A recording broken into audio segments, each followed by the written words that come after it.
आज की प्रेरणादायक कहानी है बुजुर्ग महिला और बस का कनेक्टर। कहानी बहुत ही अच्छी है, हमने लाइफ में कुछ सिखाने के लिए है। तो एक बार कहानी को पूरा का पूरा ज़रूर सुने और अगर कहानी अच्छी लगे तो चैनल को सब्सक्राइब, वीडियो को लाइक शेयर ज़रूर करें। एक बार एक गांव में जगत सिंह नाम का एक व्यक्ति अपने परिवार के साथ रहता था। वह अपने गांव से शहर की ओर जाने वाली डेली बस में कनेक्टर का काम करता था। वह रोज सुबह जाता था और शाम को अंतिम स्टेशन पर उतरकर घर वापस चला आता था। एक दिन की बात है कि जब शाम को बस का अंतिम स्टेशन आ गया तो उसने देखा कि बस के सभी यात्री उतर चुके हैं, परंतु अंतिम सीट पर एक बुजुर्ग महिला एक पोटली लिए हुए अभी तक बैठी हुई है। जगत सिंह ने उस महिला के पास जाकर कहा, माता जी, यह अंतिम स्टेशन आ गया है, गाड़ी आगे नहीं जाएगी, इसलिए आप उतर जाइए। यह सुनते ही वह बुजुर्ग महिला उदास हो गई और कहने लगी, बेटा मैं कहाँ जाऊंगी, मेरा कोई नहीं घर नहीं और कोई सगा भी नहीं है। जगत सिंह ने उसके परिवार से अता पता पूछा, लेकिन महिला कुछ भी बता नहीं पा रही थी। जब काफ़ी देर हो गई तो जगत सिंह ने सोचा कि इस बुजुर्ग बेसहारा महिला को अपने साथ घर ले चलो। फिर उसने कहा, माता जी आप मेरे घर चलो। यह सुनकर महिला अपनी पोटली साथ लेकर चल पड़ी। घर जाकर जगत सिंह ने पत्नी को सारा किस्सा सुनाया। पहले तो उसकी पत्नी सुलोचना उस बुजुर्ग महिला को घर पर रखने को तैयार न थी, लेकिन जगत सिंह के समझाने के बाद वह मान गई। अब घर पर एक कमरा जो खाली था उसी में वह बुजुर्ग महिला रहने लगी। जगत सिंह और सुलोचना दोनों उसका ख्याल रखने लगे। सुलोचना प्रतिदिन उसे खाना देती थी, उसकी सेवा करती थी। इस तरह वह निस्वार्थ भाव से उसकी सेवा करते रहे। इस तरह 2 साल बीत गए और फिर एक दिन उस बुजुर्ग महिला की मृत्यु हो गई। उस महिला के पास जो पोटली थी उसे अभी तक किसी ने खोला नहीं था। बुजुर्ग महिला का अंतिम संस्कार करने के बाद जब जगत सिंह ने पोटली को खोला तो उसकी आंखें फटी रह गई। वह पोटली नोटों से भरी थी। जब नोट गिने तो 10 लाख रुपए निकले। जगत सिंह और उसकी पत्नी को यकीन ही नहीं हो रहा था कि जिस बुजुर्ग महिला को वह बेसहारा समझकर बिना किसी स्वार्थ के सेवा कर रहे थे, वह उनके लिए इतना धन छोड़ कर जाएगी।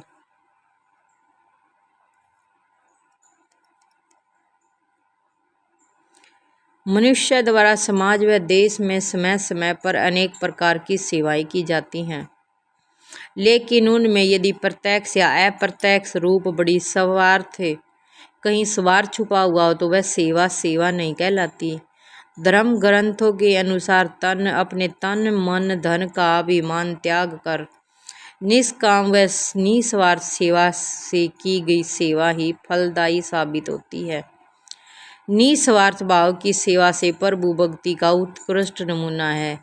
जो सेवा स्वार्थ भाव से की जाए तो स्वार्थ पूर्ति होते ही उस सेवा का फल भी समाप्त हो जाता है। निस्वार्थ सेवा करते रहिए, शायद आपका रंग औरों पर भी चढ़ जाए। जिसे भी आवश्यकता हो निस्वार्थ सेवा भाव से उसकी मदद करें, आपको एक विशिष्ट शांति प्राप्त होगी।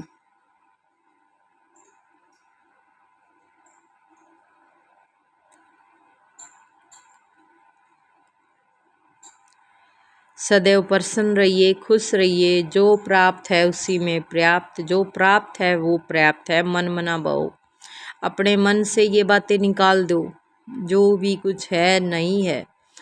अरस्यकारा भाई एक ऐसा है जो अगर उसको सेवा के लिए रोकेंगे ना तो रुकेगा नहीं, और एमएलए विधायक साहब कोई भी है उनको सेवा करने के लिए बोलोगे तो वे करेंगे नहीं। ठीक है। धर्मराजपुरी की सजाएं आज की कहानी है, बहुत ही अच्छी है। वेद शास्त्रों में ये कहीं ना कहीं हमें ये लगता है कि धर्मराज हमें सजा देगा, तो देखो क्या चीज़ है। या गरुड़ पुराण आदि शास्त्रों में कुछ रोचक और भयावह बातें लिखी हुई हैं कि धर्मराजपुरी में पाप कर्म करने वालों को उबलते तेल के कढ़ाई में डाला जाता है, पहाड़ों से गिराया जाता है, आदि आदि। परमात्मा कहते हैं धर्मराजपुरी नामक ऐसा कोई शैतान नहीं या ऐसा कोई व्यक्ति नहीं जो किसी धर्मराजपुरी में बैठकर पाप कर्मों की सजा सुनाता है। कोई चित्रगुप्त नहीं बैठा हुआ जो हमारे कर्मों का अकाउंट रखता है और उसके अनुसार हमारे प्रति सजा या हमारी गति दुर्गति करने का हुक्म करता है।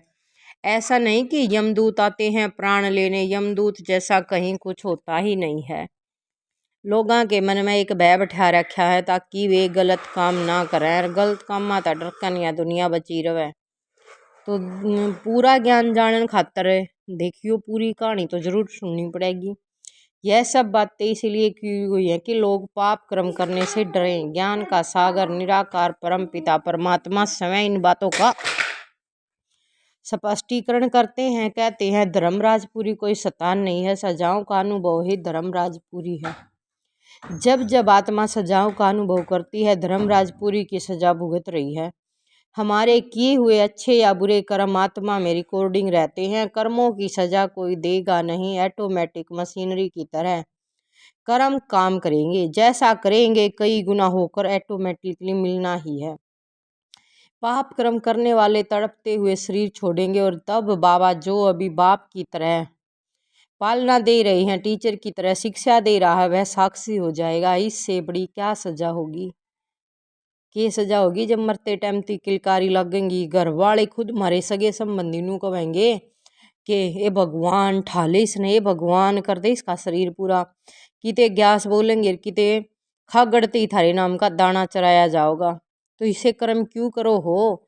संगम युग का समय हमें पूरे कल्प की कमाई करने के लिए मिला हुआ है। अपने पाप कर्मों में मैं भी अभी ये कि योग बल से भस्म कर सकता हूँ, इस बात को मैं जानता हूँ। लेकिन योग लगाने की कोशिश करने के बावजूद योग लगता नहीं, यह भी सजा है। पुराने संस्कार अंदर रहे हुए हैं, अपना काम कर रहे हैं। बाबा से मिले हुए नए संस्कार में कैच करने की कोशिश करता हूँ, लेकिन बार बार आसुरी संस्कार मुझे खींचते हैं। बाबा से मिले हुए संस्कारों को पकड़ना चाहता हूँ, पकड़ नहीं पा रहा हूँ।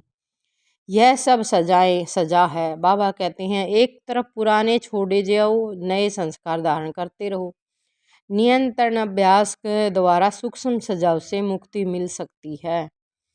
तो सब नया कहानी सुन ली है, बेरा भी पाट गया है। कर्म इसे करो कि मतलब हमने कोई सजा ही ना भुगतनी पड़े, हमने कोई दुख तकलीफ आवे को ना।